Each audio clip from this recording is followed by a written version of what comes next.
Supreme court ने high profile मुकदमात में तबादले और तकर्रियां रोकने का हुक्म दे दिया। चीफ जस्टिस उमर अता बंदयाल की सरबराही में सुप्रीम कोर्ट के 5 रुकनी लार्जर बेंच ने हुकूमती शख्सियात की जानिब से तहकीकात में मुदाखलत पर अज़खुद नोटिस की समाअत की।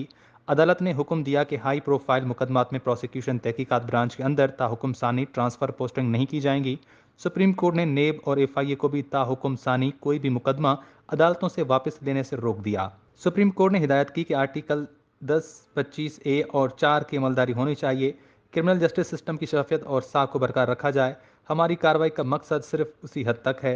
अदालत ने चेयरमैन नेब, DGFIA और सेक्रेटरी दाखिला को नोटिस जारी करते हुए वजाहत तलब की कि मुकदमात में मुदाखलत क्यों हो रही है। अदालत ने सरबरा prosecution FIA, legal director FIA, तमाम सूबाई एडवोकेट जनरल को नोटिस जारी करते हुए तहरीरी जवाब जमा कराने का हुक्म दिया और समाअत आइंदा जुमे तक मुलतवी कर दी। दौरान समाअत अदालत ने अटार्नी जनरल से कहा कि लाहौर की अदालत में FIA प्रोसिक्यूटर को तब्दील कर दिया गया। DGFIA और डॉक्टर रिजवान को भी तब्दील किया गया। उन्हें बाद में हार्ट अटैक हुआ। इन मामलों पर तशवीश है। DGFIA ने एक तफ्तीशी अफसर को पेश होने से मना किया। प्रोसिक्यूशन ब्रांच और इस्तगासा के अमल में मुदाखलत नहीं होनी चाहिए। अखबार के तराशों के मुताबिक ECL से नाम निकलने और ECL रूल्स में तब्दीली से 3000 अफराद का फायदा हुआ। इन मामलात को जानना चाहते हैं। चीफ जस्टिस ने कहा कि हम ऐसी खबरें 1 माह से देख और पढ़ रहे हैं। इससे कानून की हुक्मरानी पर असर पड़ रहा है। अमन और एतमाद को मुआशरे में बरकरार रखना आइन के तहत हमारी जिम्मेदारी है।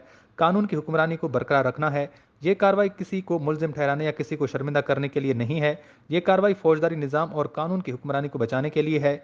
उम्मीद करता हूँ कि वफाकी हुकूमत इन मुकदमात की वजाहत करने में ताउन करेगी। चीफ जस्टिस ने रिमार्क दिए कि खबरों के मुताबिक नेब का फौजदारी रिकॉर्ड गायब होना शुरू हो गया। चार्ज नेब मुकदमात में रिकॉर्ड गुम होने की खबर है। अटार्नी जनरल इन मामलात में हमारी मदद करें। FIA प्रोसिक्यूटर ने भी मुदाखलत पर बयान दिया है। हमारी तशवीश सिर्फ इंसाफ की फराहमी के लिए है। हम तहकीकाती अमल का वकार, इज्जत और तकरीम बरकरार रखना चाहते हैं। हम ये पॉइंट स्कोरिंग के लिए नहीं कर रहे, सिर्फ इंसाफ की फराहमी चाहते हैं जो अंदराज मुकदमा से फैसले पर ख़त्म होती है। मई से ये इकदाम होना शुरू हुए। हम इन इकदाम को देखते रहे। हम खामोश तमाशाई बनकर ये चीज़ें नोट करते रहे। इंसाफ के निज़ाम से कोई भी खिलवाड़ ना करे। मुकदमात के मुलजमान को अभी मुजरिम करार नहीं दिया गया और अदालत ने सजाएं नहीं सुनाई। जस्टिस मज़ाहिर नकवी ने कहा कि FIA प्रोसिक्यूटर ने अदालत में तहरीरी दरख्वास्त दी और बताया कि उन्हें पेश न होने का कहा गया। जो बंदा वज़ीर आज़म बनने वाला है उसके मुकदमे में पेश ना हो। जस्टिस मुनीब अख्तर ने कहा कि बज़ाहिर ये टारगेटेड ट्रांसफ़र पोस्टिंग की गई, इस पर तशवीश है, इसलिए चीफ जस्टिस ने सोमोटो नोटिस लिया, आप ताउन करें। अटार्नी जनरल अशतर ओसाफ ने जवाब दिया कि FIA के पास इन तब्दीलियों की कोई माकूल वजह होगी। अदालत ने हुक्म दिया कि नेब FIA में अफसरान को हटाने, ट्रांसफ़र, पोस्टिंग, तहकीकाती और प्रोसिक्यूशन ब्रांच में तब्दीलियों पर जवाब दिया जाए। प्रोसिक्यूशन ब्रांचेस में किसको तब्दील किया गया और उसकी जगह पर कौन आया, गुज़िश्ता 6 हफ्तों का रिकॉर्ड फराहम किया जाए।